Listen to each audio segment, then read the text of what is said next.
So welcome everybody to this very special edition of the Institute for Globalization Studies with a book launching of the Oxford Handbook of Global Drug History, written by our dear colleagues from the Department of History, Paul Gootenberg, who serves as general editor for the book. This book is available electronically and also on Amazon. Our graduate assistant Lance will put the information for you on the chat, but let me just describe very generally what the book entails. It's the first major attempt by historians of drug to take stock of the recent progress and directions of this field.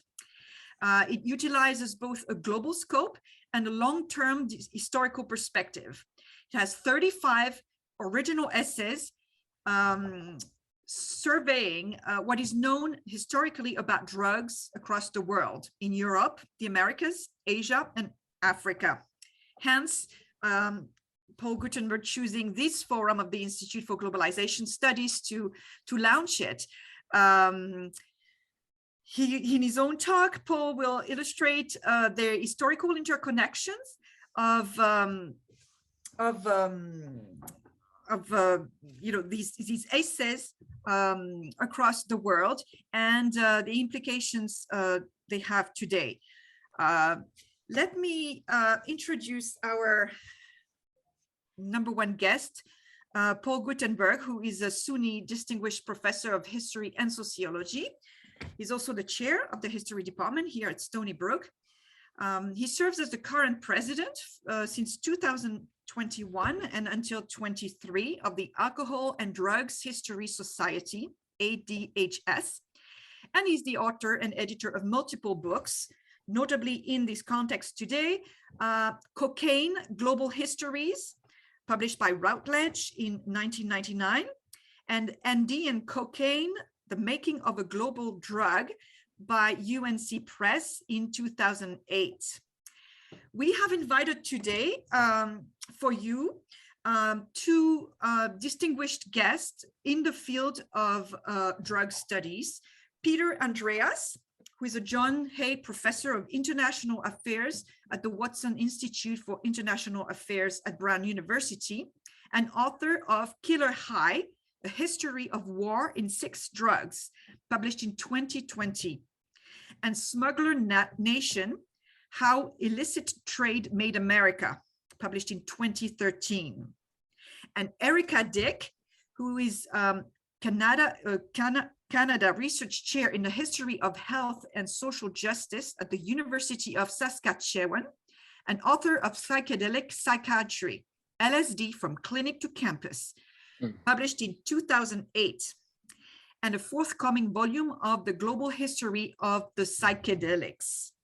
So I'm going to now hand the floor to Paul, who is going to talk about his book of collected essays for us. Thank you, Paul. The floor is yours. Okay. I don't know if it's a floor or what we do here, but anyway. Oh, the screen is it's a beautiful screen. See all the people who illustrated by the cover of your book. Yes, I hope that's not too distracting. Anyway, thanks, Sophie, for such a nice introduction. And actually, let me just begin by thanking Sophie and Lance, both there at the top, from the still newish Global Studies Institute at Stony Brook, for graciously hosting this event, which is, obviously a very global type of affair. Even I could see guests from all around the world here. Though she's a little bit delayed by unforeseen circumstances, we actually have another person who's coming on the program as a moderator, and that is Professor Liliana Davalos, who's a Colombian biologist who is at Stony Brook, and as some of you may know, is my very brilliant co-conspirator in all things about cocaine at Stony Brook. We even co-wrote a book together in 2018. Anyway, thank you all out there in cyberspace. I'm a little overwhelmed at this guest list. It's like a who's who of people in drug history. I'm not kidding. You sacrificed, at least here in New York City. Yes, it's a gorgeous day. So thank you, colleagues and students and friends and all the OUP contributors. I see at least a dozen of you here on the screen. And even random drug history or drug studies or drug enthusiasts who've come in from all around the world. And Peter, Eric, I'll get to you in a second. Anyway, let me start by just saying that hands down, everyone knows that the most exciting and fulfilling moment in any academic life is the launching of a new book. And for me, I have to say, I'll confess that putting together the Oxford Handbook of Global Drug History has been one of the longest, most expansive and complex projects in my career. I guess I should also say, rewarding, draining at the same time, because I really started this about 7 years ago. And it's hard for me to remember 7 years ago because all of that was kind of pre-distraction time, pre-trauma time. It was pre-Trump. It was pre-COVID. It was I don't know if this is the worst of all, the period that I've been the chair of an academic department. So it's hard to remember the beginnings of this book, but it has involved 35 separate collaborators from all around the globe. And it does cover some 5,000 years or more of drug histories, from the so-called shaman prehistory to today's global drug wars and global drug reform movements. And if size matters, I have to say it weighs in at 728 pages, a monster, really. I didn't realize it was getting so long until I got the page proofs back in November, and I went, oh my God, what is this? So at the very least, I don't know if anybody's here from OUP, whether I should say something like this or not, but at the very least, any scholarly contributions that you all and we all have made here, Oxford has produced one of the most expensive and exclusive paperweights ever sold. I think it's $150 on Amazon, but to be truthful, I think these handbooks are usually for electronic use and downloading chapters and for reference libraries at exclusive private universities like Peter's. Anyway, so I have a lot of colleagues to thank for enabling this kind of monster volume to evolve over time. A number of editors at OUP, including Nancy Toff, who got me, first they sucked me into this, and then they helped to get me out of this. And I have to really thank, and this is not hyperbole, although it sounds like the type of word that editors would cross out as such, but my amazing global drugs comrades, and yeah, we use that word, in the Alcohol and Drugs History Society, the ADHS, many of whom I plotted to recruit as chapter writers at all the biennial ADHS drug history conferences. And they were in good places, there was London, Utrecht, Shanghai, and among them, I can't see who's here right now, but Isaac Campos, David Herzberg, I think, is here, Miriam Kingsburg, Hagai Ram, Mazi Argyabi, to name just a few. And I'm glad that so many of you were able to make it here today. It must be 1 a.m. over there in the Middle East, Hagai. I saw you on the guest list. Anyway, most of all, another person I really want to thank quite a bit is a very dedicated PhD student in history who I hope Kate was able to come here today, and that's Spence Austin, who really helped save the project midstream with his editorial prowess. He really assisted me a great deal, and I want to say to you, Spence, if you can hear this, can't really see whether you're here. I hope you're here, or maybe not. Maybe you'll. If academia ever fails you, which I know it won't, you have a bright future in that other lucrative growth industry, publishing. Anyway, finally, I want to give my thanks out right now to my really, I'm going to be frank, two of my favorite colleagues in the entire world, Peter Andreas, who I've known for quite a while, and Erica Dick, who I haven't known for that long, who agreed to comment today. And part of the reason, besides you're such fabulous, smart, wide-ranging colleagues, that I had to invite you to comment is you're practically the only specialists on global drugs who were not in the volume. So a few others as well, but you're really inspiring historians and social scientists, and I appreciate that. Anyway, let me go on to the content of what we're doing here today, which is trying to, yes, okay, that's and little, we have Lance sharing Lance, a table Lance of content with you, yeah. So you can have an idea of the different themes. Okay, that's cool. All right, thank you, Lance, for doing that. Anyway, so let me very briefly just say, what is the OUP Handbook of Global Drug History? Is it worth it? Well, I don't know if I'll answer that, but OUP handbooks, and there are plenty of them, and there's a rival series by Blackwell's, which I think is more kind of historiographically oriented. They're meant to showcase for academics, maybe advanced students, and general audience, the latest state of play in a topic or an emerging field.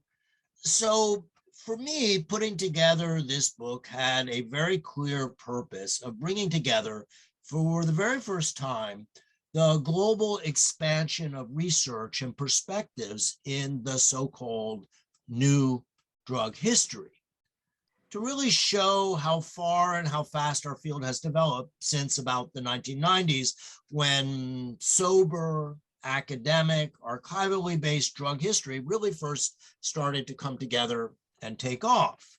And this is a historiographical, to use the big word, movement that's addressed in my otherwise, I think, kind of boring academic introduction to the book. Why and how have psychoactive drugs become such a hot topic for historical research? And they really are. What interdisciplinary methods and sensibilities have fueled this rapid takeoff of the field?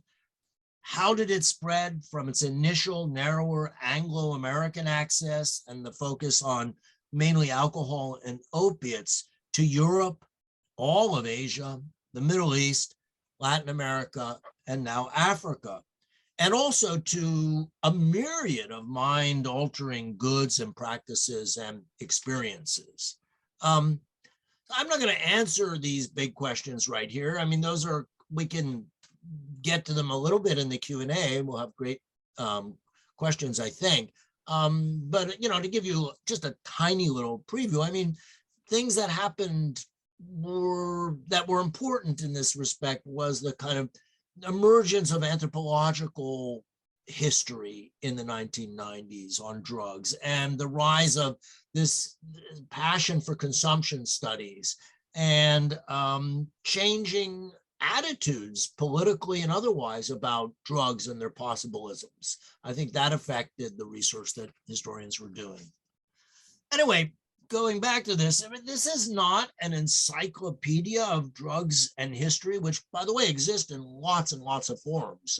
There's actually some pretty interesting, pretty good ones. And nor is it a unified global history of drugs, which also exist in many forms, from the kind of armchair drug writers. There are a lot of those. They're bestsellers. They come out every couple of years, global history of drugs, blah, blah. Or the more serious syntheses, like David Corkwright's book from 2001. The handbook serves instead budding kind of drug scholars or interested drug scholars to see how their or our new field is coming along in 2022 and hopefully beyond. And apart from the inevitable unevenness of all edited volumes, in coverage or in quality, I think that historians and drug aficionados or drug studies aficionados are going to be pleased by the exciting accomplishments of this relatively new field, or such is my hope. Okay. Anyway, Lance, maybe now it's better to show the contents, because I was going to take some time to just briefly go over the structure of the book, which I think is important. Rather than going into a deep dive of the historiography or politics or methods of the field, which we're happy to talk about, and we have such distinguished specialists here as well on this Zoom. I think I'll just structure. I think I'll just sketch the structure of the handbook, which I'm afraid is in its own way a kind of Gutenberg grand narrative of the history of global drugs, which somebody is inevitably going to contest. Okay. Anyway, the first part of the book is this thing, ancient drug worlds, what used to be called prehistory, and which now people like to call deep history. And this consists of 5 baseline essays by a mix of archaeologists, ethnobotanists, anthropologists, and even classicists on the thousands of years of so-called shamanistic or ecstatic, religious, ritualized, or early state-sanctioned drug usage in what is now the Americas, Europe, Asia, and Africa. So it's kind of a baseline of the very, very distant beginnings of mind-altering drugs and experiences. Part 2, which is called pre-colonial to colonial drug trades and cultures, focuses around what is among the most exciting areas of research in the history of drugs, which is early modern connections, forced or otherwise, of the world's formerly disconnected intoxicant cultures in the Americas and Asia and Africa. And with that, the kind of selective and transformative impacts that colonialism and early trade and capitalism had on the global spread and usage of drug-like substances. And this is an era that is very much akin to what David Courtwright periodized 20 years ago as the so-called psychoactive revolution. Ben Breen has recently renamed it the age of intoxication, but it's really one of the most innovative areas of research in the history of drugs, and continues to be. Now, part 3 is the 19th century transition to dangerous drugs. And what that does is it brings together another 5 essays on the pivotal processes and period of reclassifying culturally, medically, racially, politically, global drugs within these kind of modern dichotomies of tamed and acceptable intoxicants versus those that were increasingly seen as menacing or orientalized, or using newfangled kind of medical or scientific ideas about addiction or degenerative threats. Most of these shifts happened in the middle to late part of the 19th century. And then part 4, there we are. Hey, you're great, Lance. You're really bringing it up here. Part 4 is called Modern Prohibitions and Its Drug Culture Aftermaths. And of course, it's kind of an outgrowth of the the cultural and medical developments that happened before this. But here are 7 essays that probe from Japan and Russia to Mexico to the USA, the ways that modern 20th century restrictive regimes transformed what we think of as drugs, including newly or incipient illicit drug cultures around the globe. And that is the international and nation state efforts to stamp out certain drugs, which was for the most part, I mean, can be nuanced, unprecedented in scope and intensity. And of course is still consequential today because we're living in the aftermaths of what some historians have now seen as 100 years or more international drug war. Now, part 5, illicit drugs traffic and the modern war on drugs, is such a vast topic. There were 10 essays that were conscripted here. Is that the right word? No. In the end, I ended up dividing it up into 2 sets, almost arbitrarily, those of the global north in the US and Europe, and those of the global south, that is Latin America, the Middle East, Asia, and Africa. Not pointing out any favorites or anything like that, but just to use as an example, I really think that the 4 essays here dealing with the 20th century United States themselves are just really make enormous, if you taken together, powerful statements about the roles of race and gender and medicine and politics in defining the modern US drug dilemma. The global south, we're talking about Turkey, China, Colombia, post 1950 Southwest Asia, reveals the really new state of historical research in trafficking as a modern fixture of the global political economy and its impact on rural landscapes. And if one thing is to be said about the shifts that are going on in the historiography here, that there's so much more agency seen now in what is the global south in drug histories. And maybe I don't want to steal the thunder from anything that the commentators might have to say, but I would say the way the field is now, almost no one says drugs and drug restriction regimes were imposed seamlessly from the global north or by imperialism or by colonialism on the global south, and there's no a contrary agency or involvement. That perspective is, I think, a passing perspective. Anyway, finally, since this is hardly enough, I mean, we're only up to about page 627 now when I look at the pagination here.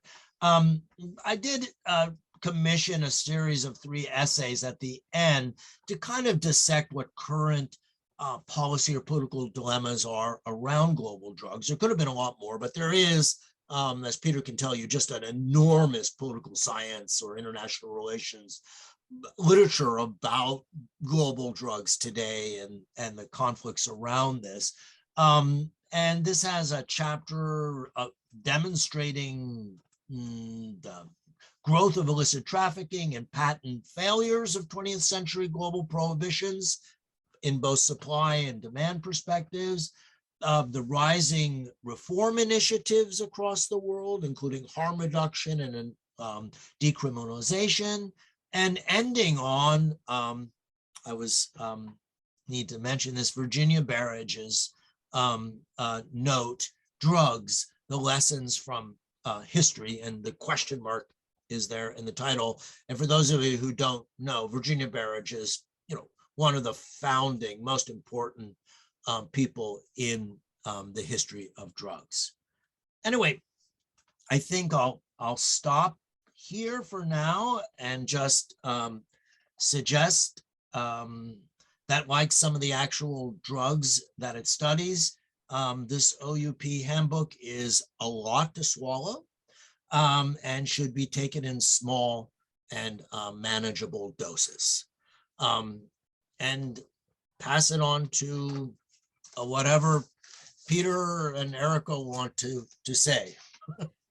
Thank you, Paul. Thank you for this very detailed overview of your project. And so I would like now to invite Peter and Erica to give their preliminary comments on Paul's presentation. And if you don't mind, each of you explaining in what perspective you represent. I know that Peter, you're more dealing with policy, and Erica, everything psychedelic. And once Liliana joins us, I'll invite her to also say a few words. In the meantime, while our commentators give their comment, I want to also invite the audience to start writing their questions in the chat. We'll take them in order. And if they're not too many, we can even take them live, but at least you can put, indicate that you have questions to ask as we go along. So Erica, would you like to start? I was hoping Peter was going to start, but we can definitely start with Peter if you prefer. Whatever you want, it's fine with me. Peter, why don't you go ahead? Okay. Sure. Thank you. Great to join you all. Thanks for the invite. When Paul asked me to comment on the book, he conveniently didn't mention that it's over 700 pages and that I would have to read it on the computer screen because the actual hard copy is in the mail, which I very much look forward to receiving since I can't afford the book myself. So this will be, price possession, $150. Kindle is $142.50, I noticed. So I will look forward to getting a hard copy. I'll be one of the only people I know who has it. At least in hard copy form. As he himself pointed out, he also said when he asked me to comment, he said I was one of the only scholars who knew something about drug history that wasn't already in the book. But I have to say, after going through it, I've come to the very, very humbling realization of how little I actually know about drug history. I mean, reading about the sheer number of ancient hallucinogenic drugs alone that I'd never heard of was a truly mind-altering experience for me. Really new stuff. He also confessed up front in the book that if he had known how much work it would be to do this book, he probably would not have done it. And all I can say is I'm glad, and we should all be grateful that he did take it on, even if he may regret it. Someone had to do it. And I can't think of anyone better to do so. So bravo, Paul, and thank you from all of us for putting it together so masterfully. All right, some highlights. First and foremost, the book more than succeeds on its own terms. You really should I think, judge a book by its own expectations and promises. I'll most definitely be using it as my go-to reference on global drug history. That's what these handbooks are for, and this is the first and only one on global drug history that I know of. It's certainly a must-have book for historically minded drug scholars. And if I were to recommend just one book on drug history, if you can afford it, this is easily it. Now, before I would always recommend just if someone said one book, only one book, it was always Courtwright's Forces of Habit, which I've assigned for over 20 years of teaching every year. I've sold a lot of books for David Courtwright. Now that book is still far more affordable, but it's kind of, think of it as the Cliff Notes version of this book. So Courtwright's discussion of why certain drugs did not become globalized, for example, the puzzle of distribution, he really only, now having looked at this book, he really only begins to scratch the surface. It turns out most drugs did not get globalized and are still not globalized for mass recreational consumption. Courtwright still provides, I would say, the big picture, but the volume fills in the picture with extraordinarily rich detail. So there's two totally different objectives here. Courtwright's is the big synthesis, and this handbook is the first effort to be truly comprehensive. So they go well. So if I had to recommend two books, these would be the two, and they go well together. Its comprehensiveness is reflected in 36 chapters that literally cover the globe, except for Australia and Oceania, I should point out. And it goes from the Stone Age to the Stoned Age. And it is certainly not US or Eurocentric. In fact, quite the opposite. Africa, which is too often glossed over in the literature, I would say even in my own work, actually, confession. Here it gets attention that it deserves. So we learn a lot about khat and cola and of course coffee. It's also truly interdisciplinary. It's very intellectually fashionable to be interdisciplinary and say that we're interdisciplinary, but few actually pull it off. Now, historians dominate the volume, not surprisingly, but there are also anthropologists, archaeologists, botanists, criminologists, sociologists, geographers, even a couple of political scientists, amazing. More on that later. This is transnational history at its best. Countries and regions are not treated in isolation, but within a global context. The authors, all of them bring great country and regional expertise, but are very sensitive to global forces. Now, there's just not enough time to discuss, comment on each chapter individually, of course, but I do want to say a few words about the overview chapter. It's a huge challenge to write a chapter that ties such a weighty and wide-ranging volume together. And Paul's done a really masterful job in general. He makes a convincing case that there's been an exciting surge of scholarship on drug history across many disciplines. And he traces and brings together its many strands in what he calls a new global history of drugs. At the same time, I would say he may actually understate some of the volume's contribution. For instance, interestingly, much of the book is soaking wet in alcohol, but the intro is pretty dry. Alcohol gets comparatively little attention. The same can be said to some extent for caffeine and tobacco. Now, these three drugs appear again and again throughout the book, but I would say much less so in the intro, and yet these are the three world's most popular drugs. These are back to Courtwright. These are the big three in Courtwright's language. Now, the intro rightly gives credit to many disciplines and fields of study for contributing to this new global history of drugs. Now, Paul singles out, in a section titled Drugs of Many Disciplines, and he highlights sociology, anthropology, medical history, consumption drugs, commodity studies, cultural studies, globalization, and transnationals. These are his categories, disciplines and fields of study. Now, he asked a political scientist to comment on this, so you can guess what I'm going to say. What's missing here is politics, both domestic and international, the politics of drugs. I mean, sure, there's politics throughout the whole book, of course, but as a kind of identified, highlighted theme of research in the new global history of drugs, drug politics should be there too. Now, drugs are intensely political and politically contested. Now, no field has a monopoly of the study of politics, of course, just as history does not have a monopoly of the study of history. But I would say more than any other discipline, political science puts politics front and center. This is my own field, so I'm a bit biased here, though I can't actually think of any time in my own career that I've ever defended political science before. So this is new and different, but I'm going to do it now. More credit needs to go where it's due. More and more political scientists have made important contributions to this new global history of drugs. Diana Kim's brilliant recent book, Empires of Vice, Mark Schrad's Vodka Politics, I think maybe the best single book on the history of vodka. His more recent book called The Smashing the Liquor Machine is probably the best book on the global reach of alcohol prohibition movement. Rich Fryman's old book, Narco Diplomacy. Ethan Nademan's Cops Across Borders, when he was a political scientist, was the definitive history of the internationalization of US drug enforcement. All of these books rely heavily on primary source material and archival work, which I know that's what historians most respect.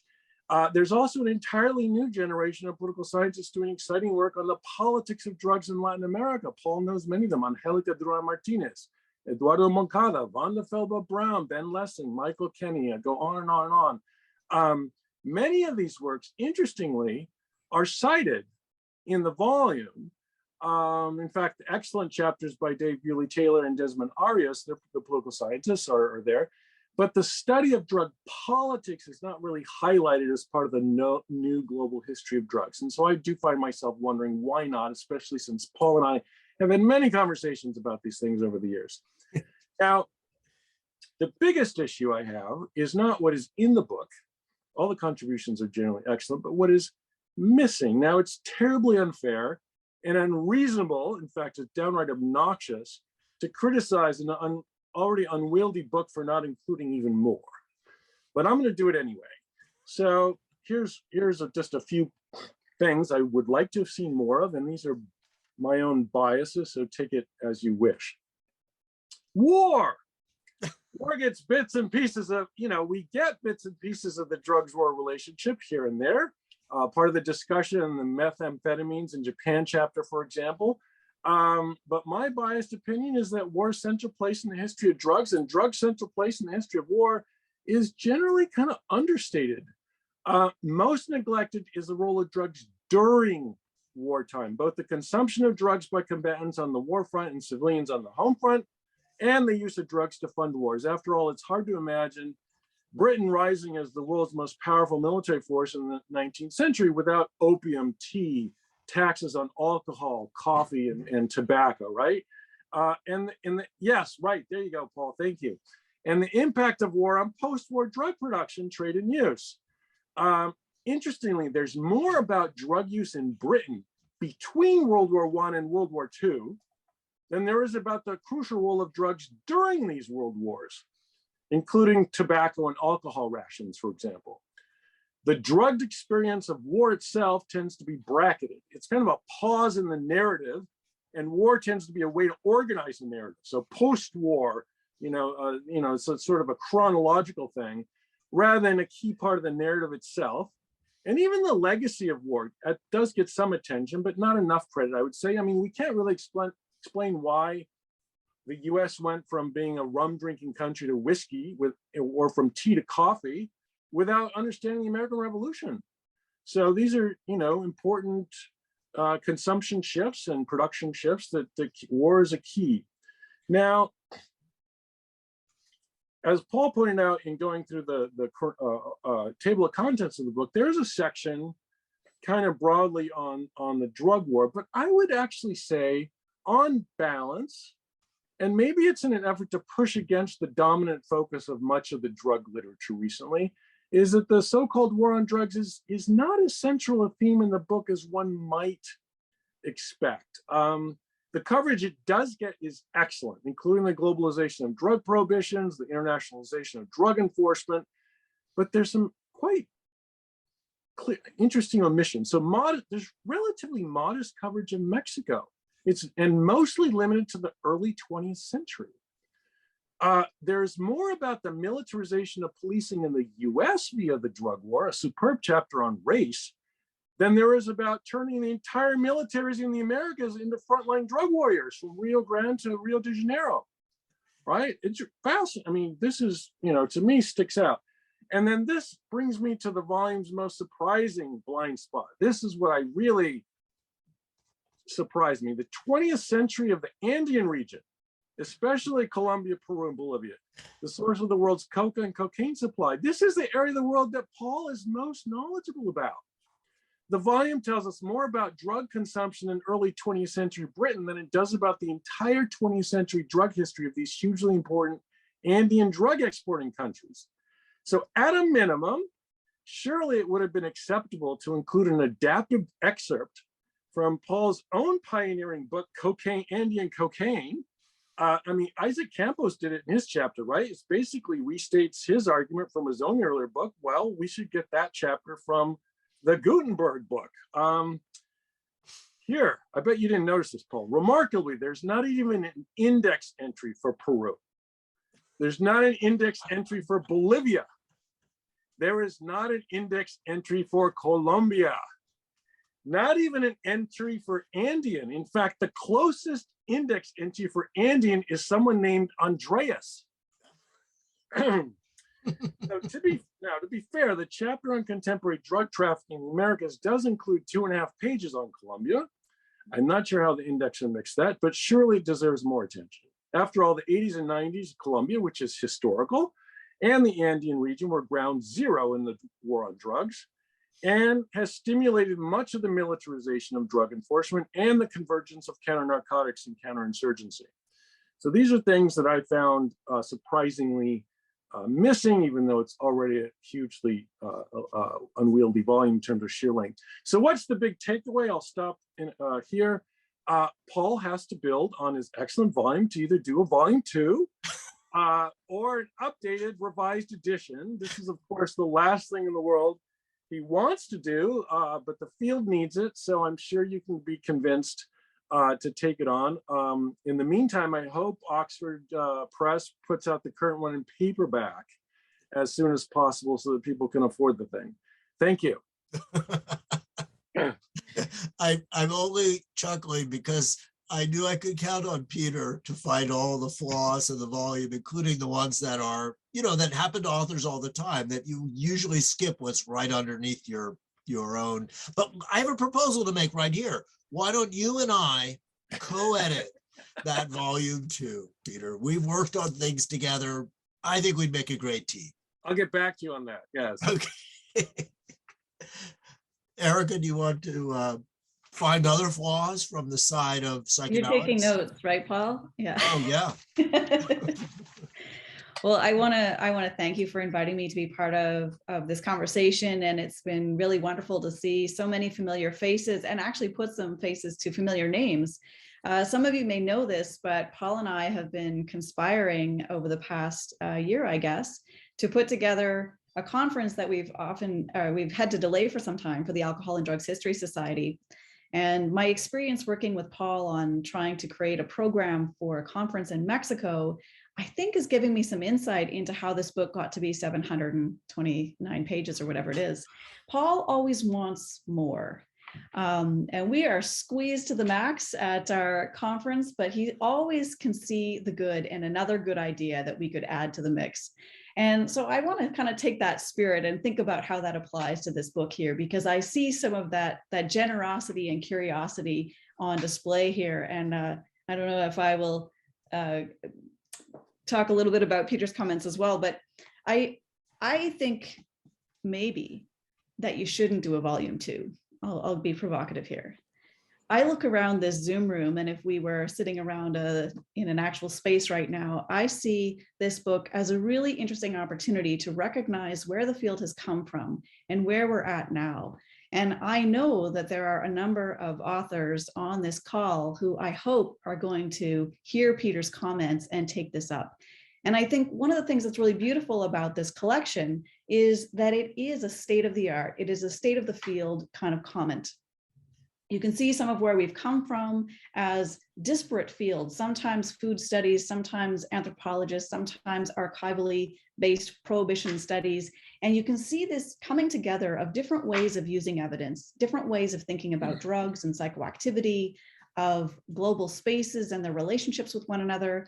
And one of the things I really liked about this book is the feeling of movement and a kind of fluid nature of ideas, substances, and even vocabularies as people have avoided being detected as drug purveyors and sometimes wanted to be recognized as the kind of capital that comes from that. And this goes above, kind of into licit spaces and illicit spaces. And I really like that feeling of movement and the freedom that comes from that. And I think it's a really important statement on the field of drugs history and perhaps to a lesser extent alcohol history, but I'll stick with the drugs history for now. I think that what this volume also shows is that authors over the past few years, and particularly in this collection, are really excited to take different forms of evidence and bring that to bear on the way that we understand drugs as medicines, as pharmaceuticals, as plants, as psychoactive ideas, not even as substances entirely, but some kind of commercial piece, a piece of social and political capital. And this kind of fluidity is something that really excited me about reading through this volume. I didn't read all the words, so don't quiz me, but I really enjoyed that. And I think it also liberated some of those more potted regional histories from being, the chapter on Africa, for example, which doesn't exist here. And I love that about this book, because you can't just go to an isolated region, but we recognize the ways in which regions and ideas and people circulated ideas across different forms of knowledge, indigenous forms of knowledge, ethnobotanical forms of knowledge, sometimes underground criminal forms of knowledge. And I love that kind of circuitry that works through this book. And when you read the chapters together, you begin to appreciate how historians are harnessing those pieces of evidence in different and new ways, exciting and ways that are, of course, showing gaps. But I think it's also a really inspiring set of gaps. I have to also out myself. I'll put on another hat at the moment. Virginia Barrage and I are currently co-editors of a Global History of Drugs series. And so I was sort of salivating at the possibility of all the new manuscripts that may be inspired by some of the gaps, or I'll call them opportunities, that exist in a collection like this. I think that it's also an opportunity for us to really sort of roll up our sleeves and think about the place of regions in this global network of ideas. And I, as a Canadian, I was disappointed that there was no Canadian chapter in North America. And my Mexican colleagues are also very upset about that, Paul. But it is an opportunity. And I think this is a strength, perhaps, that we begin to see conversations across regions, and we begin to see those power dynamics, and you get that more between the chapters in some cases than by reading them explicitly. We begin to see where those clusters of scholarship and also the clusters of ideas, and I'd say the codification of language, comes in particular regions that doesn't necessarily translate, I'm looking at Enrique here, into Brazil as neatly as we might have once imagined. But we begin to see interruptions in how those ideas move from one place to another, or what it does when it lands in another place and gets recalibrated, repackaged. I love the blending of plant ideas, racialized ideas of plant knowledge, indigenous plant knowledge in particular, but also where that begins to sort of confront and contradict pharmaceutical, we might call it biopiracy in some cases, but even kind of entrepreneurial attitudes towards harnessing that drug knowledge or plant-based knowledge. So I thought that this was a very exciting opportunity to think about where the field is in terms of what we recognize as good evidence.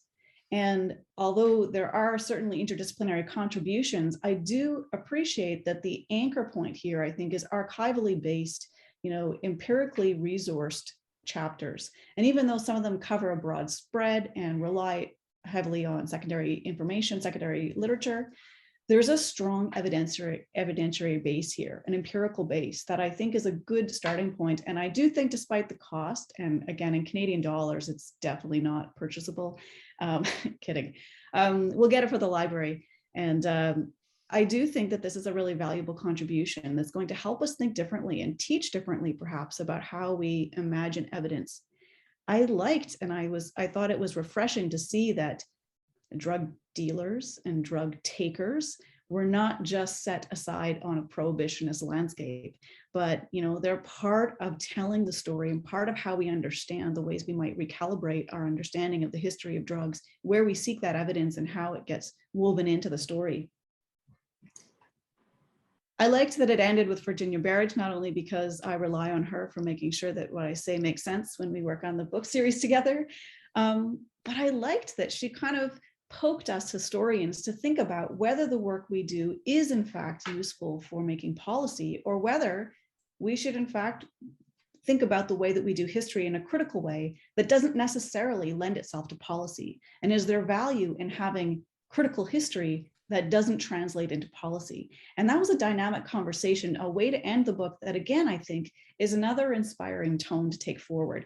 Think about, whether we should be working as historians in aid of other outcomes, impact factors, you might say, or impact in other jurisdictions. How do we measure the value of our history? But this is a book that reminds us that doing those critical studies and being historians, and I know there are others involved, but I'll speak as a historian, but doing that empirically based work is actually quite important just for itself, to show those critical voices. And maybe somebody else will take up that story elsewhere, but there's something really valuable and rewarding, both in terms of the work that we do, but also in the ways in which we can activate other stories, other narratives, and other voices in this world that necessarily transgresses different boundaries: criminal, national, linguistic, disciplinary boundaries. And I think, again, these are really sort of inspiring tensions, or I see them as inspiring tensions within the book, that I hope my students will take up and, want to study railroads, because this is really hard stuff. Kidding. No, I think that it's wonderful to see, and reading this in tandem with working on the conference program for Mexico, I'm reminded that this is such a rich and vibrant field right now. And it is not something that is relegated to a particular shelf in the library or sits over here in one particular area, but we see a real vastness and a real richness in the way that people have identified the way that drugs, drug culture, drug vocabulary sort of gets interspersed within all sorts of different global conflicts, global ideas, different cultural ways of understanding one another or assigning certain kind of hierarchical values. So I'll leave it there. I did notice in the acknowledgements that Paul suggested that at the end of this, perhaps there would be room for an expensive tequila style celebration. And I just want to use this as an opportunity to plug the conference in Mexico to say that actually we got a tequila sponsor, so you can come and have expensive tequila on us. So cheers, Paul. All right. Thank you. Thank you, Erica, and thank you, Peter. I mean, I don't know whether I should take a few minutes to respond to these amazing, wonderful, engaging, combative comments or not. I won't take too long. I think, Paul, you can take a few minutes to defend yourself from your first commentator in particular. No defense is necessary. I actually, it's a matter of pride that I have. One of the purposes of the book, I forgot to mention, was to provoke Peter Andreas to finally defend the field of political science, since he is a political scientist. And that happened someday. Yes, I do want to point out, Peter, that you've probably seen this massive, I just didn't want to be that redundant, but the massive new, you can't see, unfortunately, book by Idler and Garçon, Transforming the War on Drugs, is as thick as this, and is basically, you know, a lot of people in political science doing the same kind of thing.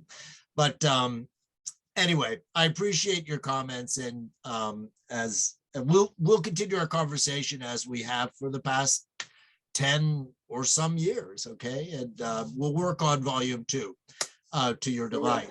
And Erica, your criticism of my generosity in suggesting that we have a tequila sponsored and now Modelo beer sponsored forums at the conference. I thought those were your ideas. So anyway. We need to blame the local arrangements people. Yes, but anyway, you really caught a lot of very interesting cross flows that you get when you put together 35 different people writing about drugs at this moment. So, and just the dynamism and the fluidity of the field. Can I just mention 2 things?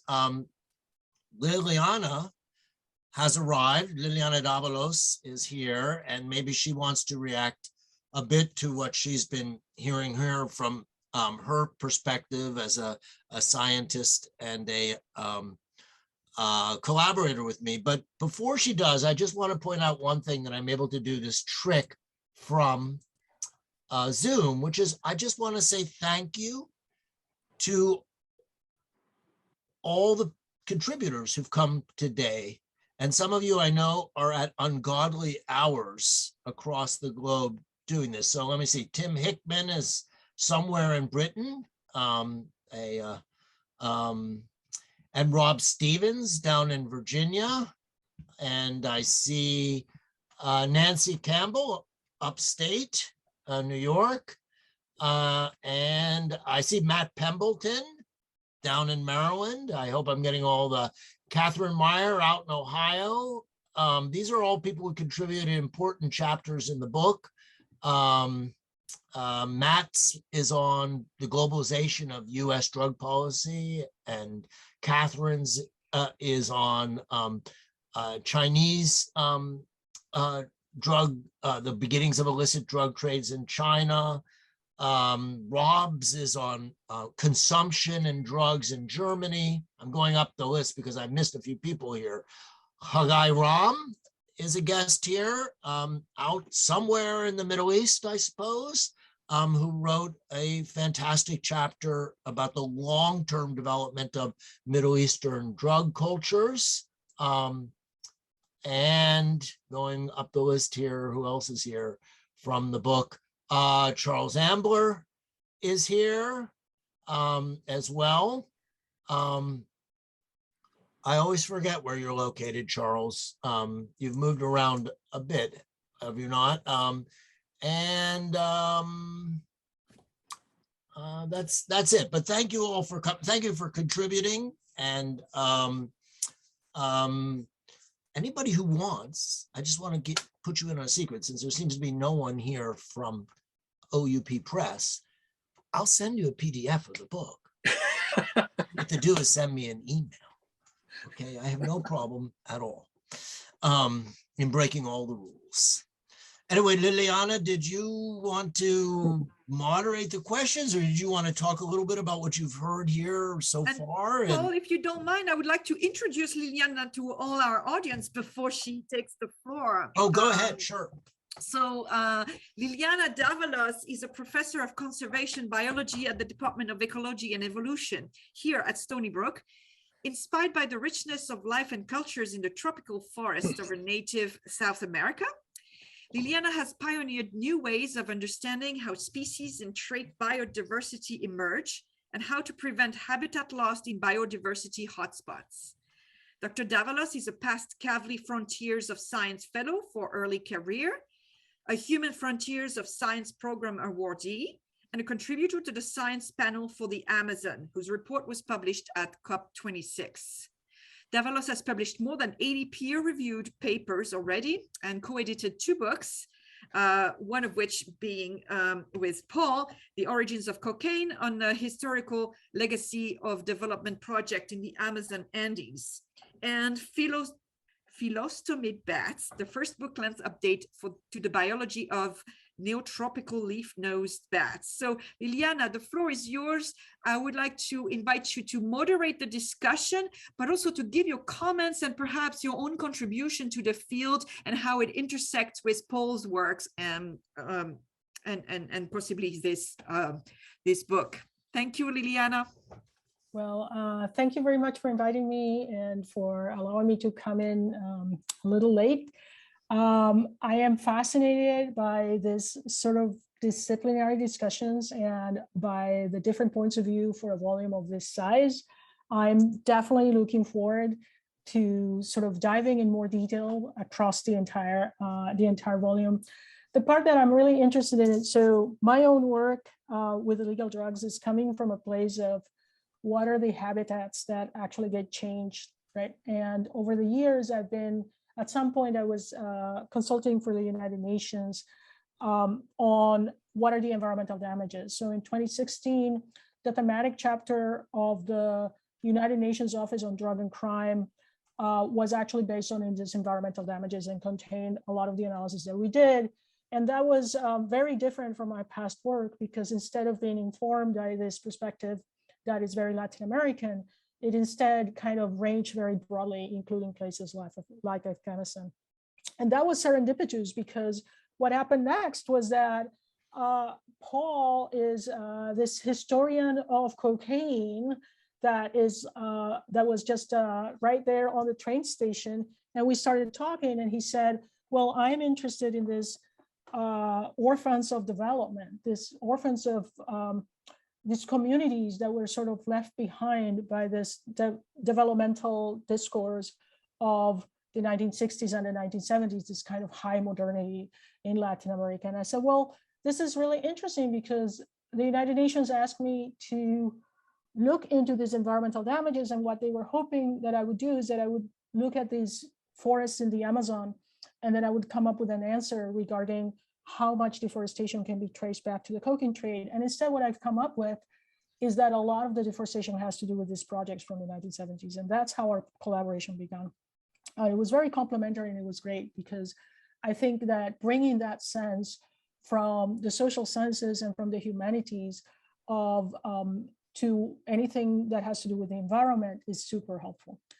So for this volume, what I have to say is that I am really intrigued by this temporal and spatial dance between the legal and the illegal, right? And this temporal, for which those of us who are not focused exclusively on the history or our perspective of the world of drugs is very partial. Like me, my perspective is partial, and it's limited to pretty much environmental damages or environmental consequences, let's call it.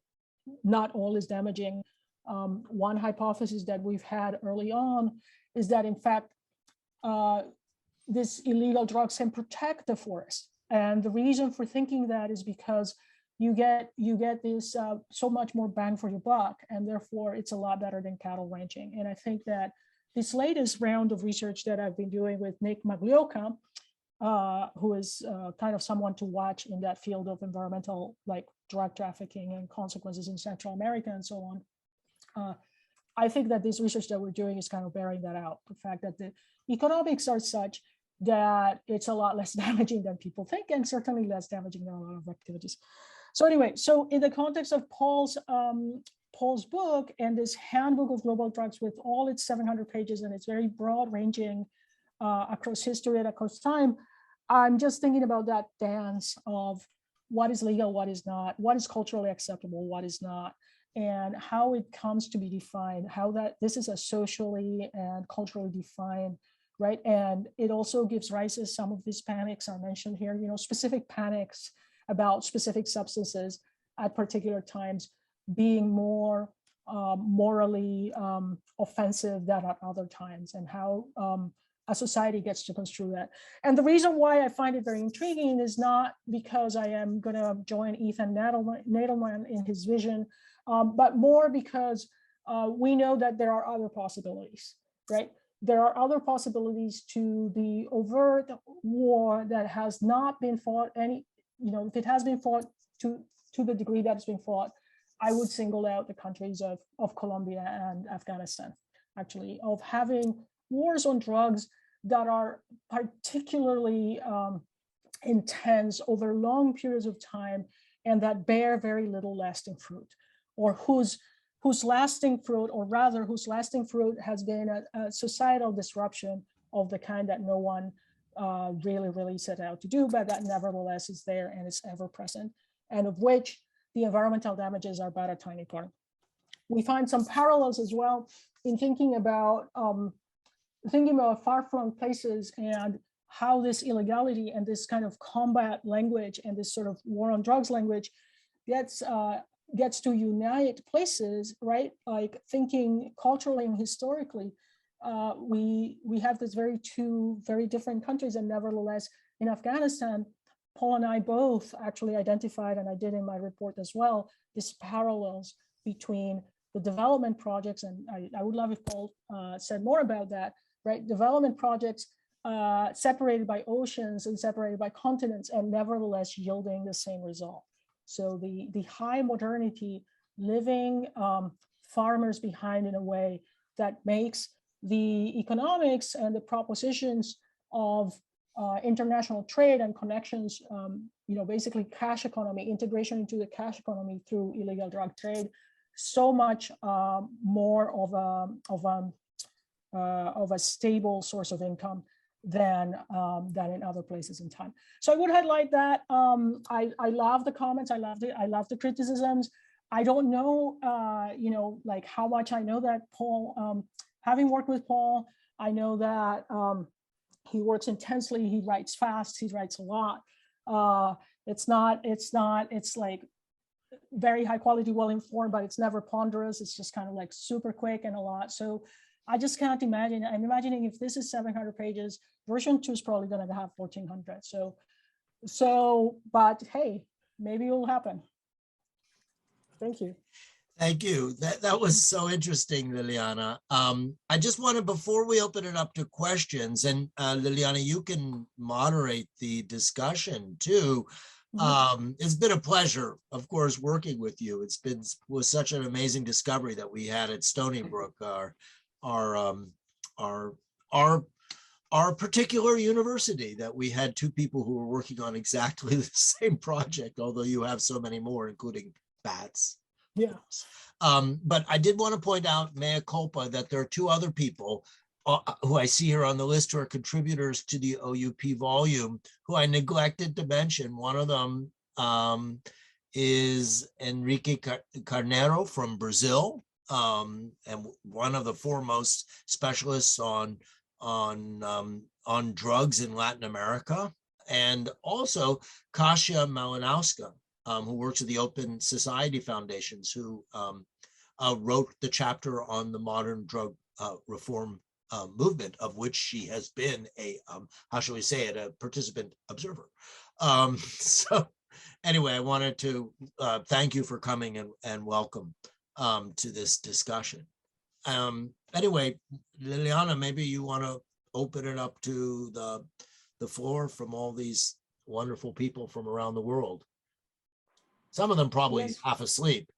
Yes, definitely. Please raise your hand. I will find you if you use the reaction button and raise your hand. It's easier than looking for you because I'm seeing people cut across screen. So. Oh, and by the way, let me say that I would hope that there's a wider discussion. If people have questions about politics and war and all the things that Peter is passionate and learned about, please ask Peter, or about psychedelics and Canada. Right, exactly. Eric is, yeah. And you can also type questions. And yeah. environments, Liliana. Environmental consequences. Not everyone at the same time. See.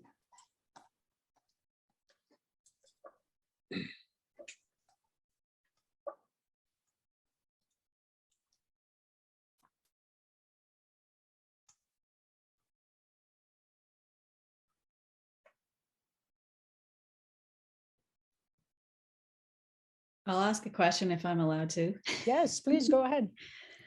Paul, what advice would you give to all of us excited, inspired authors about doing a collection like this? Oh my God. Well, Peter overread my reservations in the introduction where I said I would probably never do something like this again.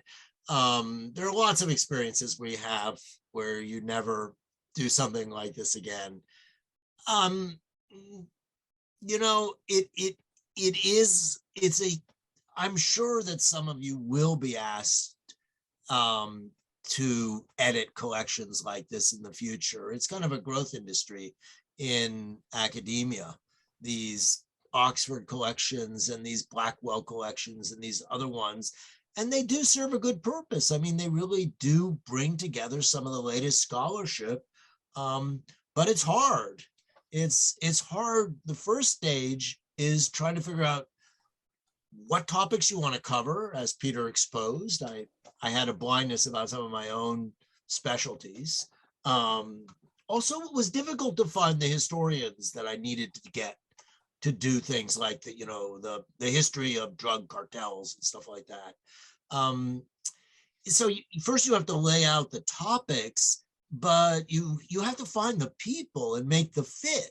And there's a lot of exploration that goes around in doing that, and meeting a lot of people and talking to them. And sometimes you make decisions that are a little too quick, and sometimes you overlook the people that you should have had. So, and then you've got to deal with the consequences.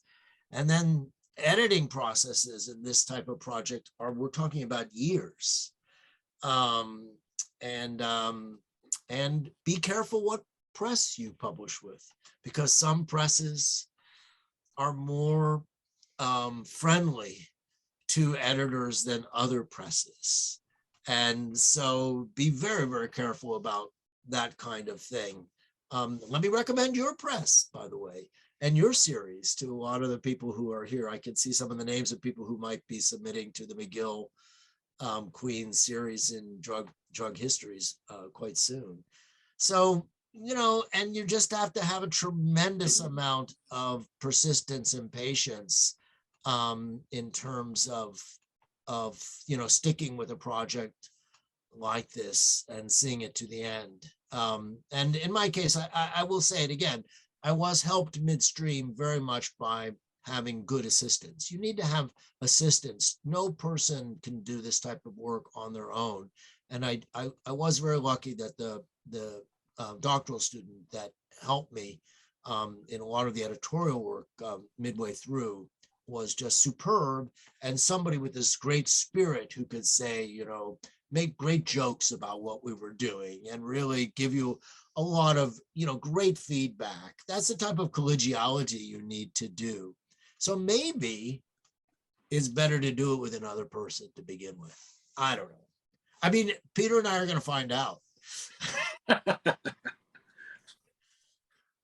Life is short, Paul. Life is short. Right. Questions, comments, ideas?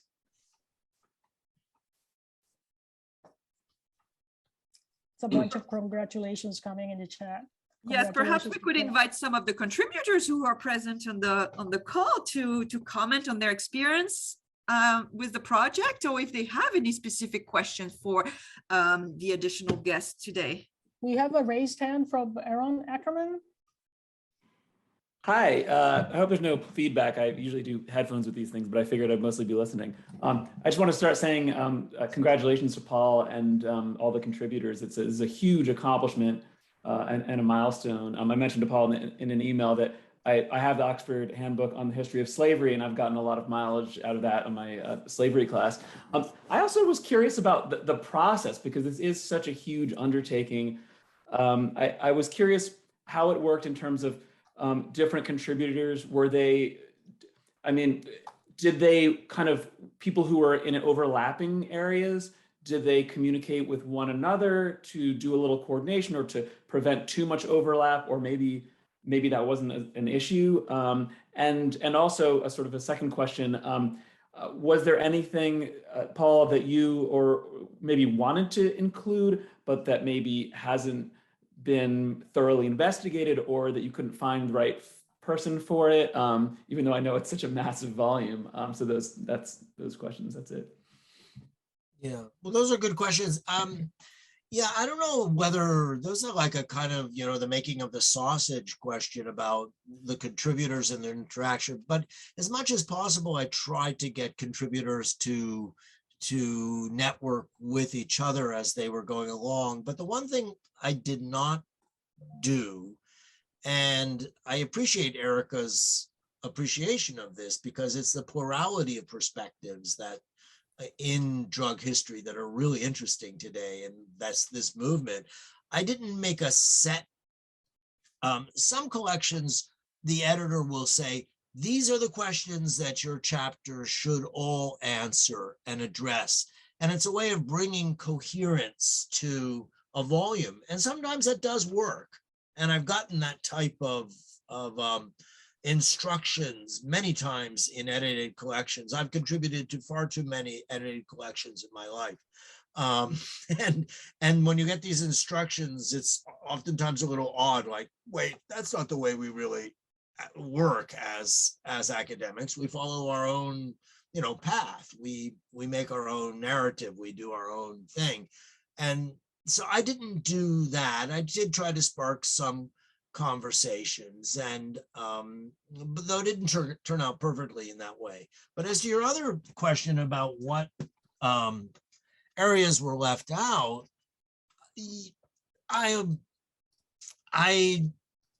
yeah, towards the end, when you begin to see the shape of something, oh my God, I realized there's not enough war in here. No, I'm kidding. Peter wrote a fantastic, brilliant book called Killer High that came out a few years ago that I helped you a lot with the initial bibliographic. So that's, and no, I enjoyed doing that. And the work is fantastic. And the work really fits, as this is a digression, into one of the historiographic currents that I think is really important in drug history. Seeing drug history as part of larger macro processes. That is not something that exists, as drugs per se, but as part of capitalism, part of warfare, part of state building, part of modernization, part of cultural trends, part of the history of medicine.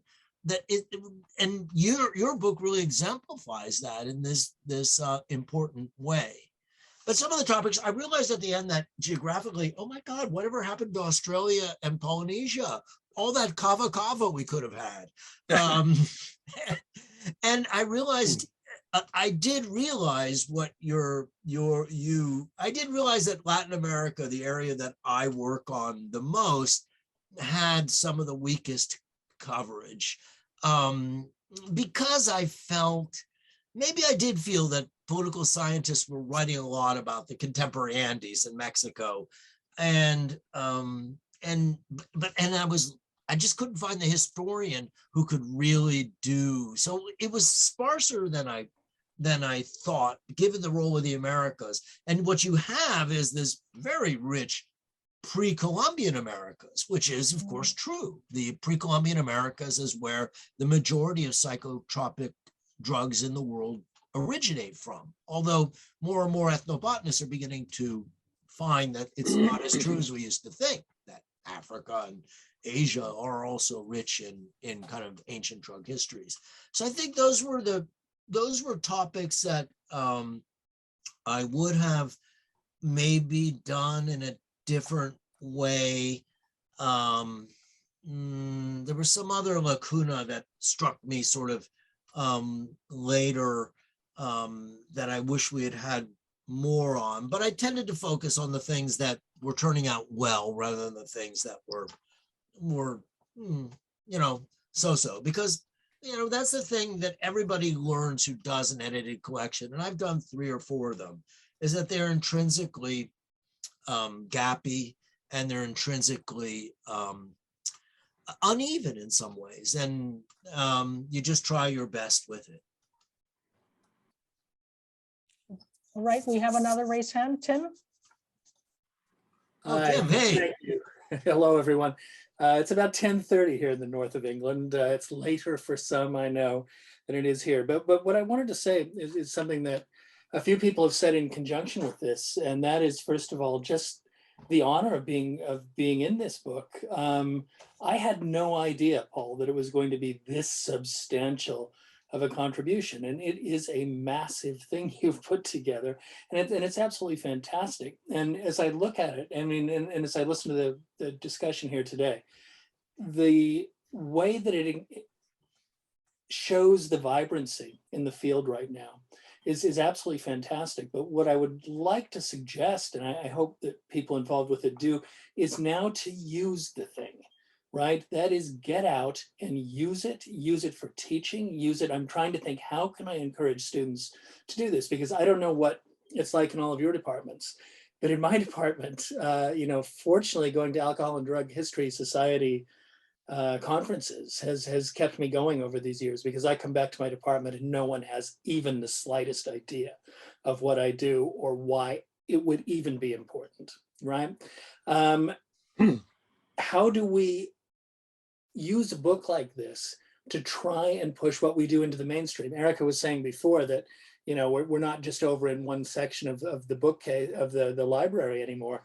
And no, we aren't, but still we have to make that known somehow. And hopefully this volume is something that we can use and promote and get the students involved. Because what I do find is the students, even if my colleagues are sometimes a bit hesitant to recognize the significance of what we do, the students seem to get it. And so somehow, again, I'm just trying to encourage people to use this thing now, and particularly to use it for teaching, because it seems like one of the best aid that I've seen in teaching this kind of course, or teaching a course on this kind of thing. All right. Thank you, Tim. And Tim is one of the pioneers in the history of drugs as well. He and a past president of the Alcohol and Drugs History Society. In fact, I have you to blame for having recruited me to be the present president of the History of Alcohol and Drugs Society.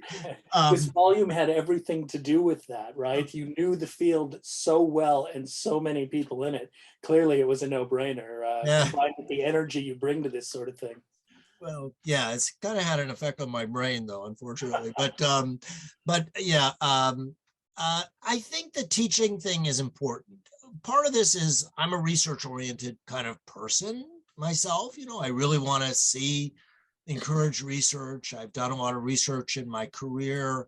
And so I like the idea that these essays will kind of give people a primer as to where the cutting edge of research is in this form history and interdisciplinary history. I really have to say, so many people are interdisciplinary in this field and its contributions. But one of the things that's really spreading the word about the history of drugs is classes. There are so many courses now at so many colleges and universities about drugs. I bet Peter teaches one on drug wars up in Brown.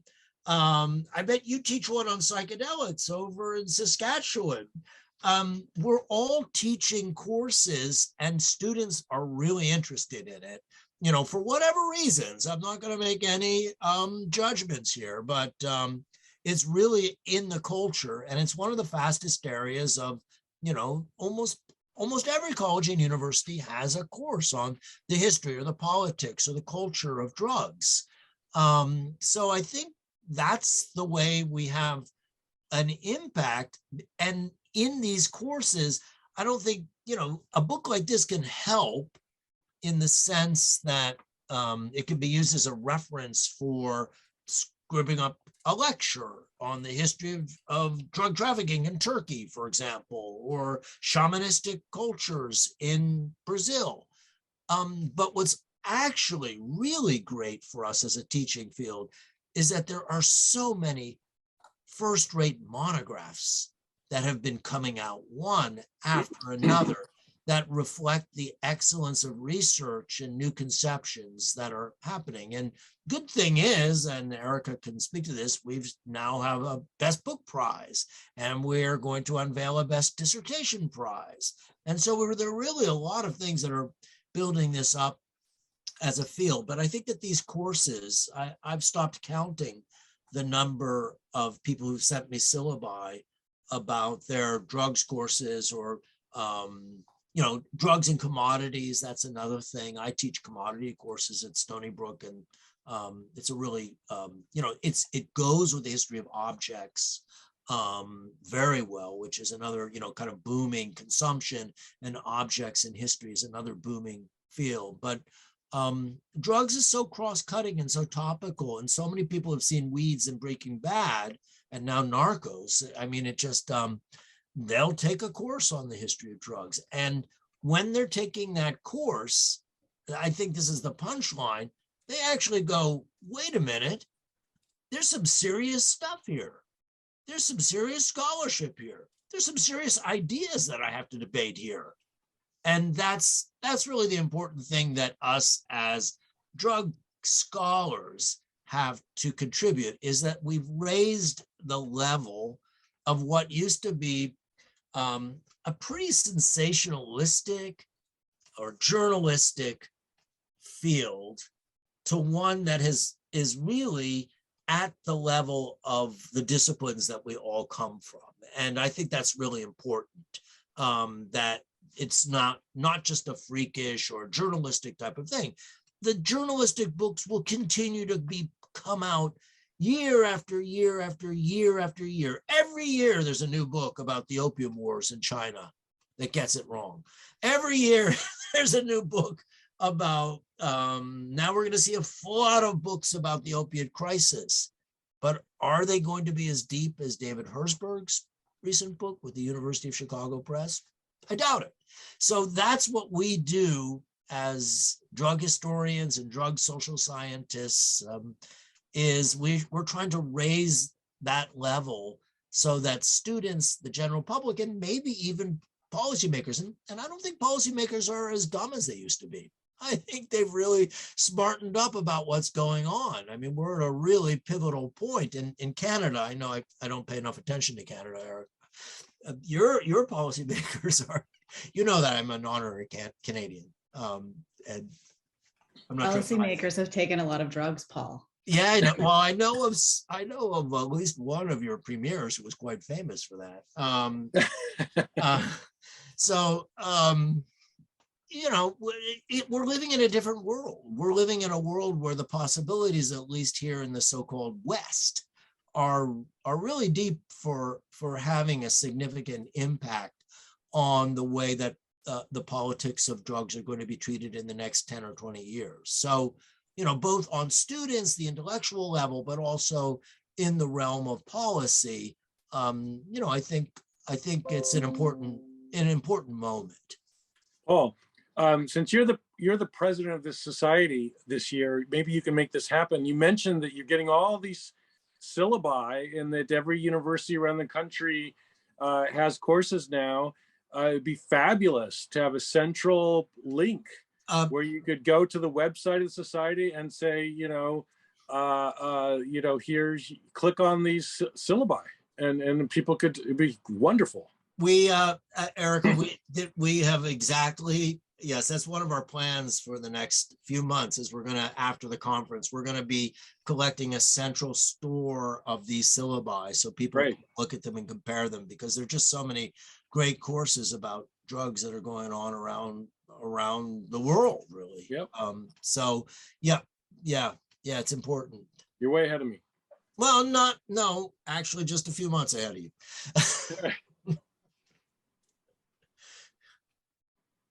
So I think we are almost at the end of we are actually at the end of our programming. It's 5:32. If anyone want to add anything to the conversation, you can still indicate your will to do so. I see, yes, I see the link for the electronic version of the book. I also wanted to tell Erica that if you wanted to send information about the conference you are preparing with Paul, maybe some of our guests would be interested in, checking it out. We certainly wish you a great conference. It sounds like a lot of fun with a lot of great people.